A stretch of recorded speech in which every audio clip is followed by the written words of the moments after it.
वचन, सत्य वचन, जीवन वचन, हर घर में ईश वचन, हर घर में ईश वचन। संत मत्ती के अनुसार पवित्र सुसमाचार अध्याय 11 पद संख्या 16 से लेकर 19 तक। ईसा ने लोगों से कहा, मैं इस पीढ़ी की तुलना किससे करूं? वे बाजार में बैठे हुए छोकरों के सदृश है, जो अपने साथियों को पुकार कर कहते हैं, हमने तुम्हारे लिए बांसुरी बजाई और तुम नहीं नाची, हमने विलाप किया और तुमने छाती नहीं पीटी। क्योंकि यूहन्ना बपतिस्ता आया, जो न खाता और न पीता है, और वे कहते हैं, उसे अबदूत लगा है। मानव पुत्र आया, जो खाता पीता है, और वे कहते हैं, देखो यह आदमी पेटू और पियक्कड़ है, नाकेदारों और पापियों का मित्र है। किंतु ईश्वर की प्रज्ञा परिणामों द्वारा सही प्रमाणित हुई है। यह प्रभु यीशु का पवित्र सुसमाचार है। क्रिस्त प्रभु की जय। प्रभु यीशु क्रिस्त में प्यारे भाइयों और बहनों, प्रभु का वचन दोनों पाठों द्वारा कितनी आशाओं से भरने के लिए आमंत्रित कर रहा है। सुसमाचार में जहां प्रभु हमें कह रहे हैं कि लोगों के विचारों को नहीं बल्कि ईश्वर की सोच को हमारे जीवन में स्थान देना जरूरी है, वहीं नबी ईसायाह के द्वारा प्रभु कह रहा है कि मैं तुम्हारा परम पावन ईश्वर, तुम्हारा उद्धारक हूं। और प्रभु आगे कहता है, उस पर अपनी सोच की निर्भरता दिखाने वाले व्यक्ति का नाम कभी नहीं मिटता, और मैं उसे कभी अपनी दृष्टि से दूर नहीं करता।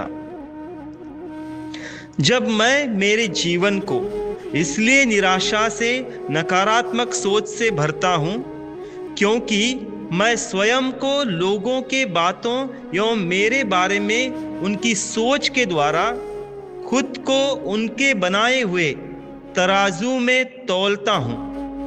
मैं अपने विकास को कुंठित करता हूं, क्योंकि मैं मेरे जीवन में उन बातों को जगह देता हूं जो नकारात्मक विचारों से भरे हुए हैं। मैं अपना अधिकार उन लोगों को देता हूं जो मात्र नकारात्मक जीवन को प्रोत्साहित करते हैं। मैं उनके हाथ की कठपुतली बनकर टूटने लगता हूं। मैं अपने आप में जो विश्वास है उसे खोने लगता हूं। मैं मेरे प्रभु पर जो भरोसा है उसे तोड़ने लगता हूं, क्योंकि मैं स्वयं को कहने लगता हूं, मैं कुछ नहीं हूं, मैं बेकार हूं, मुझसे नहीं हो सकता, मुझ में शक्ति नहीं है। क्योंकि शैतान मुझे कहेगा, तुम कुछ काम के नहीं हो। रुको, पर मेरा प्रभु क्या कहता है?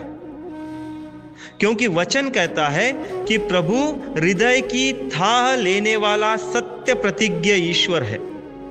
और प्रभु यीशु कह रहे हैं कि ईश्वर की प्रज्ञा परिणामों द्वारा सही प्रमाणित हुई है। मेरा प्रभु मुझे मूल्यवान कहता है।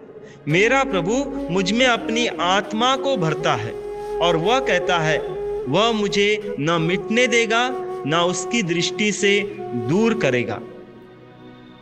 सबसे पहले मुझे मेरा मूल्य समझना जरूरी है। मैं मेरे ईश्वर का प्रतिरूप हूं, जो आशावान ईश्वर है, जो नई और उत्तम सोच रखने वाला ईश्वर है, जो अपना निर्णय लोगों की कही सुनी बातों पर नहीं बल्कि अपनी प्रज्ञा पर करता है। तो मुझे स्वयं को प्रशिक्षित करना जरूरी है। लोग जो कहते हैं कहने दो, पर मेरा ईश्वर, मेरा प्रभु मुझे क्या कहता है? लोग कहते हैं मैं टूटा बर्तन हूं जो कुछ काम का नहीं, लेकिन मेरा प्रभु कहता है मैंने उस मिट्टी के बर्तन में अमूल्य निधि रखा है जो मेरी महिमा का रूप है। जब मैं प्रभु की आशावान एवं सकारात्मक बातों से स्वयं को प्रशिक्षित करूंगा तो मेरे शब्द मेरी सच्चाई बनकर उभरते रहेंगे। तब मैं रुकूंगा नहीं बल्कि आगे बढ़ता रहूंगा। मैं अंधकार में भी ज्योति को देख सकूंगा और मैं जान जाऊंगा कि मेरा प्रभु वो प्रभु है जो मेरे आगे आगे चलता है। बस मुझे मेरे जीवन को प्रभुमय करते रहना है। जो मैं कर सकता हूं मुझे करते रहना है, जो मैं नहीं करता वो मेरे लिए मेरा प्रभु करेगा। हम प्रार्थना करें। हे पिता, प्रभु यीशु के पवित्र लहू द्वारा तूने हमें तुझ में बढ़ने या एक होने के लिए आशावान जीवन से भर दिया है। हम सदैव तुझ में अपना आनंद और जीवन खोजे, यह कृपा हमें प्रदान कर। आमीन।